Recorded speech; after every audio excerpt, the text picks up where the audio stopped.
오늘 다뤄볼 주제는 바로 더스티 플라즈마입니다. 이름만 들으면 좀 낯설게 느껴지실 수도 있는데요.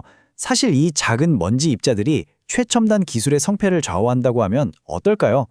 지금부터 그 이야기를 자세히 파헤쳐 보겠습니다.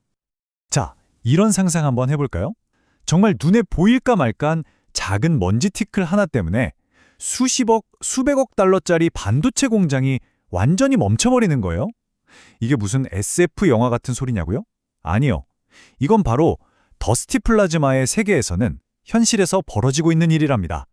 지금 여러분이 쓰고 계신 스마트폰, 컴퓨터, 그 안에 들어있는 핵심 부품, 바로 마이크로칩 있잖아요. 그게 바로 이런 신비롭게 빛나는 플라즈마 공정으로 만들어져요. 그러니까 이 빛나는 가스가 현대 기술을 낳는 요람인셈인데 동시에 아주 치명적인 위험을 품고 있기도 하다는 거죠. 아이, 그럼 대체 이 골치 아픈 먼지들은 어디서 어떻게 나타나는 걸까요? 자, 첫 번째 파트에서 그 탄생의 비밀부터 한번 알아보겠습니다. 우선 더스티 플라즈마가 뭔지부터 딱 정리하고 갈게요. 어렵지 않아요. 우리가 아는 그 플라즈마, 그러니까 이온화된 기체 안에 아주 작은 고체 알갱이, 말 그대로 먼지가 둥둥 떠다니는 상태를 말하는 거예요. 그리고 문제는 바로 이 먼지들입니다. 왜 문제냐면요. 반도체처럼 엄청나게 정밀한 회로를 만들 때 이 먼지 하나가 살포시 웨이퍼 위에 내려앉는 순간 그건 그냥 불량품이 되는 거예요. 머리카락보다 훨씬 가는 회로를 끊어버리거나 엉뚱한 곳에 연결시켜서 합선을 일으키는 정말 치명적인 결함을 만들어내는 주범인 거죠. 근데 여기서 좀 이상한 점이 있지 않나요? 아니, 중력이 있잖아요. 그럼 먼지들이 그냥 바닥으로 툭 떨어져야 정상인데 왜 얘네들은 공중에, 그것도 플라즈마 안에 계속 둥둥 떠 있는 걸까요? 자, 그 미스터리를 한번 파헤쳐 보죠. 이 미스터리를 푸는 열쇠는 딱 하나, 바로 전하입니다.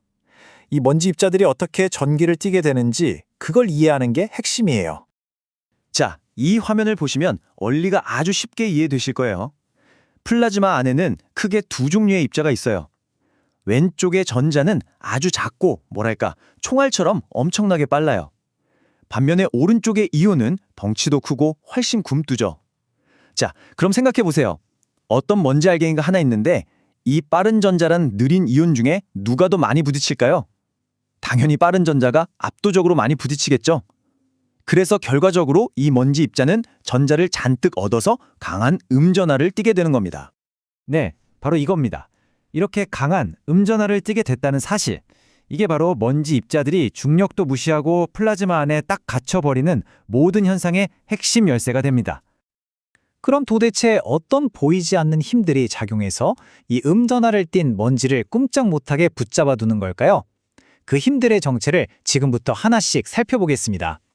보시면 아시겠지만 이 작은 먼지 입자 하나에 작용하는 힘이 정말 다양해요.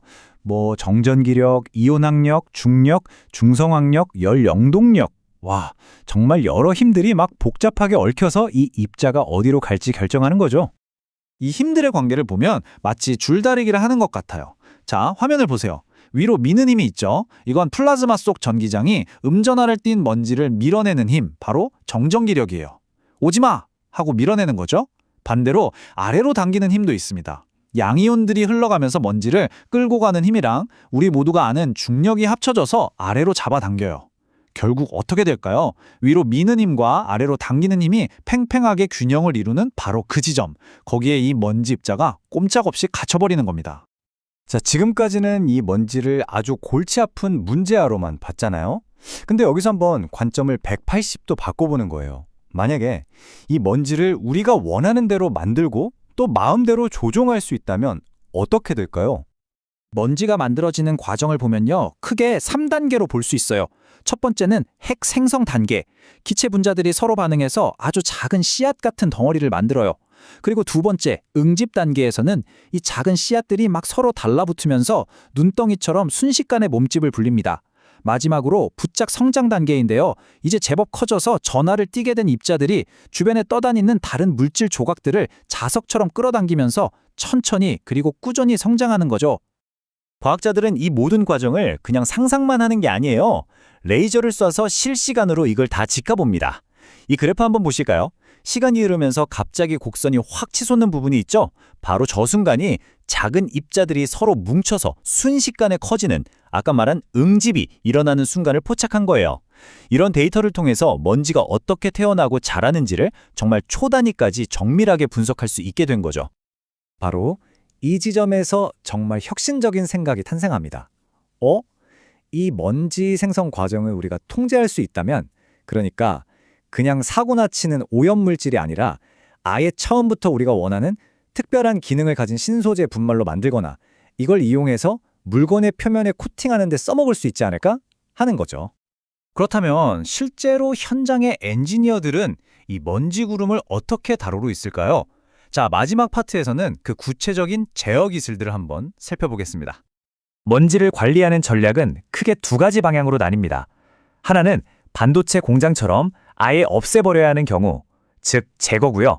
다른 하나는 신소재를 만들 때처럼 오히려 적극적으로 만들어서 활용하는 생산이죠. 없애거나 혹은 만들거나 딱 두 가지인 거예요. 자, 그럼 먼저 원치 않는 먼지를 없애는 기술부터 볼까요?